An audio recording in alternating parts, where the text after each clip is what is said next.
के मुख्यमंत्री शिवराज सिंह चौहान की महत्वाकांक्षी लाडली बहना योजना के लिए काउंटडाउन शुरू हो चुका है। सीएम शिवराज के लिए एक बार फिर से सत्ता हासिल करने का मूल मंत्र मानी जा रही इस योजना के लिए आज 10 जून बड़ा दिन है। योजना के तहत 1.25 करोड़ महिलाओं के खाते में 1000 रुपए महीने की आर्थिक सहायता दी जाएगी।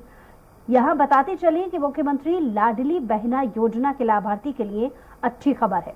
शनिवार यानी आज 10 जून को संस्कारधानी जबलपुर से सीएम शिवराज सिंह चौहान योजना की पहली किश्त महिलाओं के खाते में अंतरित करेंगे और सीएम चौहान ने कहा कि मुख्यमंत्री लाडली बहना योजना में 10 जून को जबलपुर में यानी आज राज्य स्तरीय कार्यक्रम पूरी गरिमा के साथ होगा और इस दिन बहनों के खातों में सिंगल क्लिक से 1,000 रुपए अंतरित किए जाएंगे।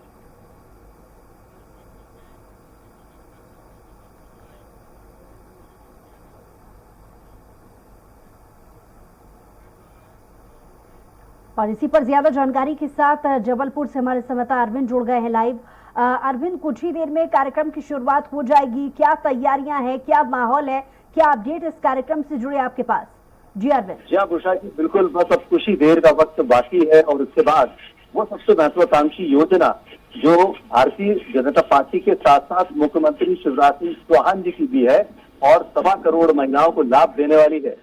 टाइमिंग की बात करें, क्योंकि तैयारियां पूरी हो चुकी हैं, हम सुबह से लगातार बता रहे हैं कि 10,000 वहां पर महिलाएं आएंगी गैरिसन ग्राउंड में और ये हम गैरिसन ग्राउंड के ठीक बाजू में खड़े, यहाँ पर तमाम वीवीआईपी यहीं पर ही मौजूद है। हमारे साथ पाटन विधानसभा से भारतीय जनता पार्टी के विधायक जो अभी वर्तमान में विधायक हैं, पूर्व में कैबिनेट मंत्री रह चुके हैं, अजय बिश्नोई जी, वो हमारे साथ है। काफी मेहनत की है उन्होंने महिलाओं को यहाँ तक लाने के लिए और महिलाओं को, ग्रामीण क्षेत्र की महिलाओं को लाभ दिलाने के लिए। सर, यदि हम स्वागत करते हैं सबसे पहले आपका और सबसे पहले धन्यवाद कि आपने एक बहुत बड़ी महत्वाकांक्षी योजना को आप जबलपुर से इसका शुभारंभ हो रहा है। मास्टर स्ट्रोक माने ठीक चुनाव के वक्त ये चीज लेकर आए 1.25 करोड़ महिलाओं को अपने पाले में लाने के लिए।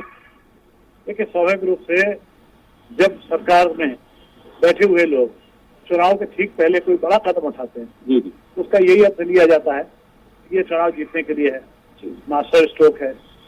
जैसे संबल योजना लेके आए थे हम 2018 में, लाडली लक्ष्मी योजना भी लाए थे आप, वो तो बहुत पहले में लेके आए। हम फिर आपको कहना चाहते हैं कि भारतीय जनता पार्टी की कार्यकर्ता और सरकार की सोच हमेशा रहती है कि कैसे हम गरीब आदमी को सक्षम बना सकते हैं, उसको लाभ पहुंचा सकते हैं। लाडली लक्ष्मी भी उसी दिशा में उठाया गया कदम था और ये आज की तारीख में लाडली बहना वाला जो कदम है या संबल योजना वाला जो कदम है या मुख्यमंत्री कन्यादान योजना वाला कदम है या उज्ज्वला गैस का जो कदम है, ये सारे उसी दृष्टिकोण से हैं। हम उसको चुनाव जीतने की बातचीत करें तो स्वाभाविक रूप से जिसकी हम चिंता करेंगे वो हमारी चिंता करेंगे। लेकिन यहाँ पे कांग्रेस का आरोप यहाँ पर ये भी आता है कि जब सरकार का खजाना खाली है, ऐसे में कोई मुफ्त की योजना लागू कर दी जाए तो ऐसे में कहीं ना कहीं बात उठती तो जरूर है कि तुरंत का लाभ लेने के लिए, राजनीतिक लाभ लेने के लिए कर्जे का बोझ हम प्रदेश के जो वित्त संस्थान है उनके ऊपर लाद रहे हैं। हम कर्जा करके 1,000 बांटेंगे, कमलनाथ अपने जेब से 1500 बांटेंगे। अभी तो आए ही नहीं हो सकता, नहीं आया तो फिर वादे कैसे कर रहे हैं? या तो वो कह दें कि हम झूठा वादा कर रहे हैं या वो ये कह देंगे साहब प्रदेश सरकार के पास पैसा है ना होगा, हम तो कमलनाथ अपने घर से उसके पैसे चुकाएंगे। तो ये फालतू की बात करते हैं, दो ही बातचीत करते हैं, सीधी सीधी बातचीत करें ना। अच्छा, 1500 की योजना क्यों ले आए? क्योंकि अकल उनके पास नहीं है, नकल करना जानते, पर नकल भी अकल के साथ नहीं करी, इसलिए सफल नहीं हो रही है। तो इस तरह से कहना यही है विधायक अजय बिश्नोई साहब का कि कांग्रेस यदि आरोप लगाती है तो उस आरोपों में उतनी ज्यादा दम नहीं है, क्योंकि इस वक्त वो सत्ता में नहीं है, उनके ऊपर विश्वास करना थोड़ा सा मुश्किल है। लेकिन बीजेपी के ऊपर विश्वास करना इसलिए संभव हो रहा है, यहाँ पर जनता इसलिए शायद उन्हें अप्रिशिएट कर रही है क्योंकि सरकार में रहते हुए वे 10 जून को अब यहाँ पर यानी कि आज वो यहाँ पर पूरी तरह से जो महिलाओं के हित में और उनके अकाउंट में जो पैसा है वो पहुंचाया जा रहा है। बुशा जी, नवंबर में जिस समय चुनाव में वोट डालने के लिए बहना जाएगी उस समय उसके खाते में 1,000 के 5 बार के 5,000 रुपए पड़े होंगे और कमलनाथ का वादा हवा में टंगा होगा। ये बहना हमारे साथ चलेगी, बहना आपके साथ चलेगी। बहुत बहुत धन्यवाद अजय बिश्नोई जी हमसे बातचीत करने के लिए। जी अरविंद, साथ ही क्योंकि कुछ देर पहले आपने अजय बिश्नोई जी से ये जानने की कोशिश की उनकी सरकार की तरफ से जो एक बड़ी सौगात आज महिलाओं को मिलने वाली है, उसमें उत्साह की बात या अपील मुख्यमंत्री शिवराज सिंह चौहान करते हुए आ रहे हैं पिछले काफी समय से, क्योंकि मार्च में जब ये बजट पेश हुआ था उसमें इंट्रोड्यूस इस योजना के बारे में कराया गया था, जिसे मास्टर स्ट्रोक कहा जा रहा था। और तब से अभी तक लगातार सरकार इस बात को लेकर के तैयारी कर रही थी कि कितने अच्छे ढंग से इस योजना को लागू किया जाए। और हम देख भी रहे हैं, न सिर्फ जबलपुर में बल्कि जबलपुर में क्योंकि मुख्य कार्यक्रम आज रखा गया है, जबलपुर के अलावा भी उत्साह की बात मुख्यमंत्री कहते आ रहे हैं। और क्योंकि उत्सव की मनाने की जो कोशिश है, कवायदे हैं, वो पहले से क्या नजर आ रही हैं, क्योंकि आप मुख्य कार्यक्रम के नजदीक ही मौजूद हैं अरविंद। तो क्या कुछ तस्वीरें भी आप हम तक दिखा पाएंगे कि कैसा वहां पर नजारा है, महिलाएं आनी शुरू हो गई हैं या क्या तैयारी है? जी अरविंद, इस वक्त यहाँ पर जो गैरिसन ग्राउंड है उसके ठीक बाजू में जहाँ पर वीवीआईपी रुके हुए हैं, हम उस जगह पर मौजूद हैं। हमारे ठीक पीछे अभी कुछ देर पहले ही भारतीय जनता पार्टी की राष्ट्रीय सचिव पंकजा मुंडे ने अभी हम लोगों से बातचीत की थी और यहाँ भी अपने कार्यकर्ताओं से यहाँ मिल रही हैं। उनके साथ तमाम सांसद क्षेत्र के सभी भारतीय जनता पार्टी के विधायक और जितने भी पार्टी संगठन के पदाधिकारी हैं वो सब यहीं पर मौजूद हैं। और यहाँ पर एक तरह से अभी एक जो बातचीत है वो सामान्य बातचीत यहाँ पर सारे नेताओं के बीच में चल रही है। लगातार नेताओं की आवाजाही भी बनी हुई है।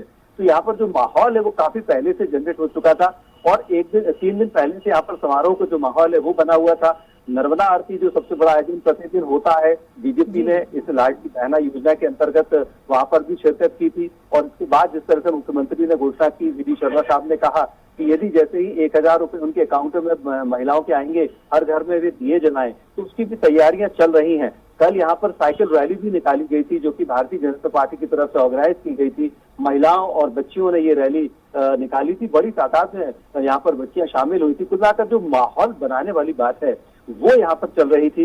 और पिछले 15 दिनों से लगातार ग्रामीण क्षेत्र में भारतीय जनता पार्टी के पदाधिकारी गांव-गांव पैदल घूम रहे थे और महिलाओं को तैयार कर रहे थे कि उनको इस आयोजन में आना है। और उसके लिए अभी सुबह से वहां पर बसें भेजी जा चुकी है और वो बसें आना प्रारंभ भी हो गई हैं। तो अब से कुछ देर बाद ही यहाँ पर हजारों की तादाद में हमको यहाँ पर जो लाडली बहनें हैं, महिलाएं हैं, मातृशक्ति है, वो गैरिसन ग्राउंड में यहाँ पर हमको नजर आएगी।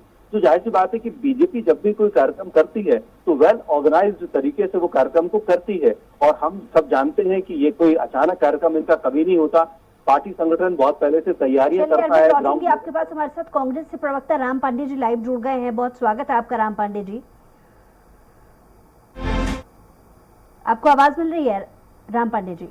मैडम आ रही है आपकी आवाज। बहुत स्वागत आपका। सीधा सवाल मेरा कि आज एक बड़ी योजना लाडली बहना योजना के तहत जो पहली किश्त 1000 की राशि ट्रांसफर की जाने वाली है मुख्यमंत्री के द्वारा, उस पर आपकी क्या प्रतिक्रिया है?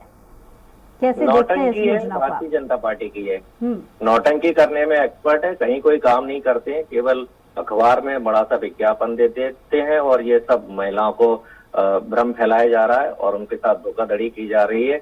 1.25 करोड़ इन्होंने इतने नियम बना दिए हैं कि 25 लाख से ज्यादा रजिस्ट्रेशन किसी कंडीशन में हो ही नहीं सकते हैं और ये लिस्ट जारी नहीं कर रहे हैं। यदि ये वाकई दे रहे हैं तो 1.25 करोड़ महिलाओं की लिस्ट जारी करें। ये लिस्ट जारी नहीं कर रहे हैं, इसका मतलब इसमें भ्रष्टाचार है, ये पूरा पैसा खा रहे हैं। और ये भारतीय जनता पार्टी की खुद की विचारधारा है और मोदी की विचारधारा का विरोध कर रहे हैं। मोदी जी भारतीय जनता पार्टी के नेता कार्यकर्ता बार बार बोलते हैं कि रेवड़ी कल्चर बंद होना चाहिए और मोदी जी तो विशेष रूप से इस पर बोलते हैं कि ये रेवड़ी कल्चर बंद होना चाहिए। और ये मोदी जी का शिवराज जी अपमान कर रहे हैं। और जहां तक महिलाओं के सम्मान की बात है, अभी सीओ और कलेक्टर ने कल एक महिला से पूछा जिसका नाम लाडली लक्ष्मी योजना में जोड़ा गया है कि आपको 1000 रुपए मिल रहे हैं, कितनी खुशी हो रही है? तो उस महिला ने कहा साहब इतनी महंगाई हो रही है कि इस 1000 में कुछ भी नहीं होने वाला है। और ये चुनाव से 4-5 महीने पहले ये योजना शुरू की गई है केवल चुनाव को देखते हुए, क्योंकि शिवराज जी को समझ में आ गया है कि सभी विधानसभा सीटों पर इनकी जमानत जब्त होने वाली है। आप ग्वालियर ही देख लिए, ग्वालियर दक्षिण विधानसभा में इनके पूर्व मंत्री हैं नारायण सिंह कुशवाहा, उन्होंने आज ही कहा है कि ये समीक्षा गुप्ता को टिकट मिलेगा तो मैं विरोध करूंगा। आज ही महिला का अपमान कर दिया। मतलब अनुशासन समिति संगठन इनका शांति से चुपचाप बैठा हुआ है। साक्षी मलिक, विनेश फोगाट वहां बैठी हुई है दिल्ली में, दिल्ली वाले चुप है, मध्य प्रदेश वाले चुप है। अभी कुछ दिन पहले की बात है, ग्वालियर में शिवराज जी आए थे, आशा कार्यकर्ताओं ने उनसे मिलने का समय मांगा, मिलने का समय नहीं दिया, वो बेचारी मिलने ही चली गई। जब उनकी मुलाकात हो गई, मिलने के बाद उन सभी महिलाओं को नौकरी से बर्खास्त कर दिया गया।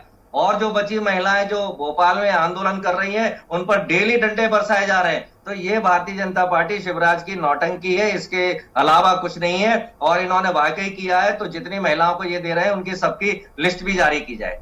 लेकिन बीजेपी तो इसे ऐतिहासिक कदम बता रही है, और अगर मीडिया एनालिसिस के हिसाब से भी बात कर ली जाए तो ये निर्णय आपको नहीं लगता चुनावी वर्ष में एक मास्टर स्ट्रोक का काम करेगा? जी, वही तो ऐतिहासिक कदम बीजेपी के लिए है ना, क्योंकि देश में 80 करोड़ बना दिए गरीब, पूरे प्रदेश में गरीबी छाई हुई है। महंगाई के कारण लोग परेशान है कि 1000 रुपए देकर ये बताया जा रहा है जैसे ऊंट के मुंह में जीरा होता है ना, इतनी महंगाई है कि 1000 से कुछ नहीं होना जाना है। और कितनी महिलाओं को मिल रहा है? ना के बराबर महिलाओं को मिल रहा है। मध्य प्रदेश की पॉपुलेशन 8.5 करोड़ है, 4.25 करोड़ महिलाओं को मिलना चाहिए, आधी महिलाओं को, और उसमें से मुश्किल से 25 लाख को मिल रहा है। और कितना भ्रष्टाचार में जा रहा है, क्योंकि इनकी जितनी भी योजना है जब उसमें डिटेल में जाते हैं तो ये जो पैसा होता है इनके अकाउंट में जाता है, महिलाओं के और जो लाभार्थी हैं या हितग्राही हैं उनके अकाउंट में पैसा नहीं जाता है। ये आने वाले समय में भारतीय जनता पार्टी का एक और बड़ा घोटाला निकलेगा, जैसे इनके पिछले 50 घोटाले चल रहे हैं। तो ये योजना के केवल नौटंकी करना है, और भारतीय जनता पार्टी तो यदि एक चींटी को भी मारती है तो वो बता देती है कि ये एक बड़ी ऐतिहासिक घटना है, और ऐसी घटना ब्रह्मांड में कभी भी नहीं हुई है। धरातल पर भारतीय जनता पार्टी कोई काम नहीं करती है, केवल अखबारों में भारतीय जनता पार्टी का काम रहता है। जनता के पैसे से बड़े बड़े विज्ञापन दे दिए जाते हैं, और उस विज्ञापनों में केवल वाहवाही लूटी जाती है, झूठी वाहवाही लूटी जाती है। धरातल पर कुछ नहीं है। ये कुछ भी कर ले, मध्य प्रदेश की जनता ने ठान लिया है कि इनकी 230 विधानसभा सीटों पर सब पर जमानत भारतीय जनता पार्टी की जब्त कराई जाएगी। राम पांडे जी हमारे साथ, हमारे संवाददाता अरविंद भी लगातार जुड़े हुए हैं, अगला सवाल वो आपसे पूछ रहे हैं। जी अरविंद, मेरा सवाल ये है बुशा जी कांग्रेस नेता से कि ये कह रहे हैं कि ये नौटंकी है शिवराज जी की, और इसके बाद ये रेवड़ी बांटने का काम कर रहे हैं। कमलनाथ जी ने भी तो घोषणा की है कि जी यदि वे सत्ता में आते हैं तो वे 1000 रुपए नहीं बल्कि 1500 रुपए देंगे, वे 500 रुपए का फ्री का गैस का सिलेंडर देंगे। तो ये तो फ्री तो रेवड़ी तो वो भी बांट रहे हैं ना, तो फिर आप इस पर यदि शिवराज जी ये काम कर रहे हैं तो उन्हें फिर बुरा क्यों कह रहे हैं? आपके कमलनाथ जी भी तो वही काम कर रहे हैं। पहली बात तो ये है। इसलिए बोल रहा हूँ, मोदी जी भारतीय जनता पार्टी के नेता है, हमारे नेता नहीं है। मोदी जी ने कहा है रेवड़ी नहीं बढ़नी चाहिए, ठीक है ना, इस तरह की तो फिर चाहिए। आप भारतीय जनता पार्टी को सवाल यहाँ पर दूसरा बड़ा मोदी हमारे नेता नहीं है, भारतीय जनता पार्टी के नेता है वो। सवाल तो सुन लीजिए, ये उनका अपमान कर रहे हैं, भारतीय जनता पार्टी मोदी जी का अपमान कर रही है। हम तो ये दे रहे हैं कि भाई हमारे समय पे 400 का सिलेंडर था, इन्होंने 1200 का कर दिया। ये इतना महंगा सिलेंडर करने की सवाल तो सुन लीजिए भाई, जब 1200 में सिलेंडर दिया जाता है तो 1200 में क्यों दिया जा रहा है? आप मेरे सवाल को इत्मीनान से सुन लें, इतना उत्तेजित होने की जरूरत नहीं है। राजनीति में इतना उत्तेजित नहीं हुआ जाता है। आप भी पुराने नेता हैं, मैं भी पुराना पत्रकार हूं। मेरा सवाल इतना है कि यदि ये रेवड़ी है तो फिर कमलनाथ 1500 रुपए की रेवड़ी आश्वासन क्यों दे रहे हैं? पहली बात सुन ले, अभी पूरा नहीं हुआ क्वेश्चन। दूसरी बात, तो दे रहा हूँ, आप सुनिए तो मेरा क्वेश्चन पूरा नहीं हुआ ना। आपकी सरकार राजस्थान में है, आपकी सरकार छत्तीसगढ़ में है, 1500 रुपए क्या आप वहां पर दे रहे हैं? क्या मुफ्त में सिलेंडर वहां पर आप दे रहे हैं जो मध्य प्रदेश में आप आश्वासन दे रहे हैं? सवाल यहाँ पर ये है, इसका इत्मीनान से जवाब दीजिए। उत्तेजित होने की जरूरत नहीं है, क्योंकि मैं तो पत्रकार हूँ, मैं तो आपसे सवाल पूछ रहा हूँ। इत्मीनान से जवाब दीजिए। आपका सवाल वाजिब है, आपने सही सवाल पूछा है और मैं उस सवाल का जवाब दे रहा हूँ। ये इसका जो विरोध किया है मोदी जी ने किया है, भारतीय जनता पार्टी ने विरोध किया है, बड़े बड़े भाषणों में विरोध किया है कि इस तरह की खैरात और रेवड़ी कल्चर नहीं होना चाहिए। कांग्रेस के किसी नेता ने इस तरह का बयान नहीं दिया है। भारतीय जनता पार्टी के मोदी जी नेता हैं, मोदी जी इस बात का विरोध करते हैं। हमने 400 रुपए का सिलेंडर दिया, बीजेपी ने 1200 का कर दिया, शिवराज जी ने 1200 का कर दिया, मोदी जी ने 1200 का कर दिया, तो हम 500 का सिलेंडर दे रहे हैं। हम उनको महंगाई से मुक्ति दिला रहे हैं, और ये काम राजस्थान में शुरू हो चुका है। आप पता कर लीजिए वहां जाकर। ठीक है, बिजली मतलब ये है, कम से कम आपका जवाब आ गया, आपका जवाब आ महंगाई इतनी हो गई है कि लोग महंगाई के कारण मर रहे हैं। आप सुनिए, मेरी बात सुनिए, मेरी बात सुनिए, मेरी बात तो सुन लीजिए। मतलब ये है कि जनता को मैंने ठीक है, बिल्कुल ठीक है, अब आप बात को सुन लें, इत्मीनान से सुन लीजिएगा। शिवराज जी की नौटंकी अब वो इतना लंबा जवाब देंगे, इतना लंबा जवाब देंगे तो वो एक पक्षी चला जाएगा। मेरी बात सुन लीजिए। कुल मिलाकर ये है कि बीजेपी भी रेवड़ी बांट रही है, उसी के पदचिन्हों पर आप कांग्रेस भी चल रहे हैं, आप भी रेवड़ी बांट रहे हैं। ये 1500 रुपए देने की बात भी तो रेवड़ी है। अरे आप बात को समझने की कोशिश कीजिए। चलिए बीजेपी से भी इस बात का रिएक्शन जान लेते हैं, और हमारे साथ नेहा बग्गा जी लाइन पर जुड़ गई हैं, बीजेपी से प्रवक्ता। बहुत स्वागत है आपका नेहा जी। जी नमस्कार। नेहा जी, कुछ देर पहले राम पांडे जी जो कि कांग्रेस से प्रवक्ता हैं, ये कह रहे थे कि बीजेपी आंकड़े तो पेश कर देती है, इतने लाखों की तादाद में महिलाओं को ट्रांसफर राशि करने की बात कह रही है, लेकिन जमीनी हकीकत ऐसी होती नहीं है। क्या कहना चाहेंगे राम पांडे जी से? देखिए, आज का दिन ऐतिहासिक दिन है। जिस तरीके से माननीय मुख्यमंत्री जी ने महिलाओं को आर्थिक तौर पर सशक्त बनाने के लिए ये निर्णय लिया है, आज सभी के खातों में 1,000 रुपए पहुंचेंगे। और अभी मैं खुद भी कई जगहों पर थी जहां पर महिलाएं उत्सव मना रही हैं, जहां पर मंदिरों में पूजा पाठ चल रहे हैं, माननीय मुख्यमंत्री जी की दीर्घायु की कामना कर रही हैं, जुग जुग जियो मेरे भैया कह रही हैं। तो ये दिल से आत्मा से निकलने वाली भावनाएं हैं, जो उनके छोटे खर्चे हैं, जो उनके बच्चों की उम्मीदें हैं छोटी छोटे सी, उनको पूर्ण करने के लिए वो खुद सशक्त हुई हैं। और मुझे लगता है कि कांग्रेस ने इस प्रकार की कई बातें करी होंगी अन्य राज्यों में, पर एक राज्य तो राम पांडे जी बता देते जहां पर आर्थिक तौर पर सशक्तिकरण हो गया हो, जहां पर पैसा उनके खाते में आना शुरू हो गया। क्या राजस्थान में ऐसा हो पाया? क्या राजस्थान के अलावा छत्तीसगढ़ में ऐसा हो पाया? झारखंड में इनकी मिली जुली सरकार है, क्या वहां हो पाया? बिहार में हो पाया? तो कांग्रेस पार्टी को महिलाएं तो चाहिए, पर तंदूर कांड के लिए, सरला मिश्रा गढ़ने के लिए इनको महिलाएं तो चाहिए, झंडा उठाने के लिए, दरी बिछाने के लिए। पर जहां पर उनके सशक्तिकरण की बात आती है, तो भारतीय जनता पार्टी ने जब जो संकल्प लिया है, चाहे लाडली लक्ष्मी का हो, चाहे लाडली बहना को हो, चाहे बहनों को आर्थिक तौर पर सशक्त करना हो, चाहे राजनीतिक तौर पर सशक्त करना हो, या सामाजिक तौर पर सशक्त करना हो, ये केवल बात नहीं की, ये करके दिखाया है। कांग्रेस को चुनाव के समय बहनें याद आती हैं, भारतीय जनता पार्टी 24 घंटे 365 दिन बहनों के लिए जीती है, बहनों के लिए मरती है और उनको सशक्त करके उनको मुख्य भूमिका में लाने के लिए प्रयासरत रहती है। जी, लेकिन नेहा जी, आज ही पूर्व मुख्यमंत्री कमलनाथ ने ये ट्वीट किया है और ट्वीट के जरिए ये जानकारी दी है। उनका आरोप है कि ऐसा नियम बनाया गया योजना में कि अब भी 1 करोड़ ऐसी महिलाएं हैं जो इस योजना के फायदे से वंचित रह गई हैं।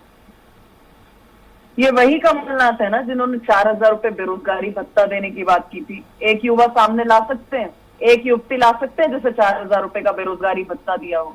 ये वही कमलनाथ है ना जिन्होंने इंदिरा प्रियदर्शनी योजना के तहत स्कूटी देने का वादा किया था। एक बच्ची बता सकते हैं, एक बच्चा बता सकते हैं। पर भारतीय जनता पार्टी की वही सरकार है जिसने प्रण लिया कि लाडली बहनों का लिंगानुपात बढ़ेगा, बहनें बोझ नहीं रहेंगी, बेटियां बोझ नहीं रहेंगी। तो लाडली लक्ष्मी आज 45 लाख है, पूरे प्रदेश में दिखाई दे रही है, जमीन से लेके आसमान तक तरक्की कर रही है, अलग अलग प्रोफेशंस में दिखाई दे रही हैं।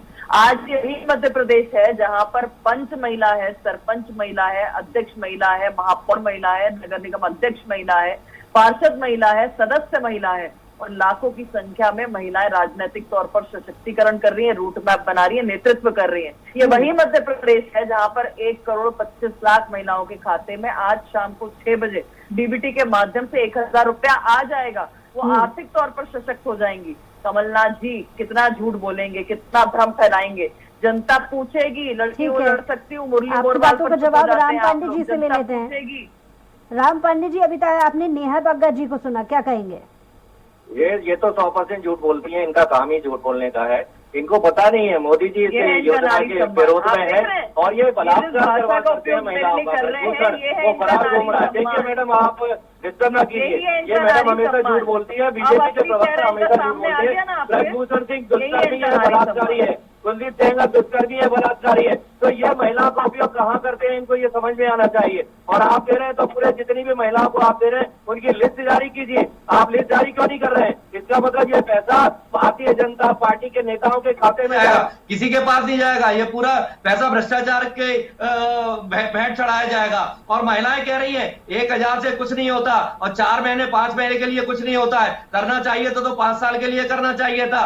आपने आशा कार्यकर्ता, उषा कार्यकर्ताओं को नौकरी से बर्खास्त कर दिया। दिल्ली, भोपाल में डेली उन पर डंडे मारे जा रहे हैं। बेचारी महिलाएं आपके भारतीय जनता पार्टी के कार्यालय के सामने खड़ी होकर अपना मुंडन करवा रही हैं। महिलाओं पर अत्याचार मध्य प्रदेश में लगातार बढ़ते जा रहे हैं। दुष्कर्म की घटनाएं हो, अपराध की घटनाएं हो, लगातार महिलाएं पीड़ित प्रताड़ित हो रही हैं। और अभी भी मुझे जितनी भी महिलाएं सुन रही हैं या मुझे देख रही हैं, यदि किसी के भी अकाउंट में पैसा आए या अभी तक आ गया हो तो वो आराम से बता सकती है किसी के अकाउंट में कोई पैसा नहीं आने वाला है। ये लोग महा झूठे हैं। सफेद झूठ बोलने वाले हैं और बजट में इसका कोई प्रावधान नहीं करते हैं। ये हर सप्ताह 2000 करोड़ का ये लोन लेते हैं, इनके पास पैसा ही नहीं है बांटने के लिए। ये अपने विधायकों को खरीदने के लिए 35 करोड़ देते हैं और महिलाओं के लिए 1000 रुपए। 35-25 करोड़ में यदि महिला आप विधायकों को खरीद रहे हैं तो कम से कम आपको 3500 या 35 हजार तो जनता को देना चाहिए। आपके पास विधायक खरीदने के लिए पैसा है, भ्रष्टाचार के लिए पैसा है। आपने जब महाकाल मंदिर में भ्रष्टाचार से पैसा कमाया, भगवान के नाम पर पैसा कमाया। हर जगह भारतीय जनता पार्टी के नेता झूठ बोलते हैं, तो भारतीय जनता पार्टी के जो भी प्रवक्ता है ये सफेद झूठ बोल रहे हैं। इनके मंच पर कार्यक्रम होता है, महिलाओं को अपमान किया जाता है, महिलाओं के पैर पकड़कर खींचे जाते हैं। इनके मंच पर सरासर इनके नेता महिलाओं का अपमान करते हैं और यहाँ झूठी झूठी ये बातें कर रहे हैं, सफेद झूठ बोल रहे हैं। कुछ नहीं होने वाला है। मध्य प्रदेश की जनता ने डिसाइड कर लिया है कि ये कुछ भी कर ले। पंडित जी बहुत शुक्रिया हमारे साथ जुड़ने के लिए। नेहा बग्गा जी आपका भी बहुत शुक्रिया हमारे साथ जुड़ने के लिए, और अरविंद भी हमारे साथ जुड़े हुए थे, उनका भी बहुत शुक्रिया तमाम जानकारी के लिए। तो एक तरफ बीजेपी इसे ऐतिहासिक कदम बता रही है, तो दूसरी तरफ कांग्रेस भी इस पर खूब चुटकी ले रही है और कह रही है कि ये राजनीतिक स्टंट है, चुनाव वर्ष है, तो लोक लुभावने वादे करने की कोशिश बीजेपी कर रही है। देखने वाली बात होगी कि इसका कितना असर चुनावी वर्ष में पड़ता है और कितना इसका लाभ लाडली बहनाओं को मिलता है। बहरहाल इस खास पेशकश में इतना ही। कुछ और खबरों के लिए देखते रहिए स्वराज एक्सप्रेस।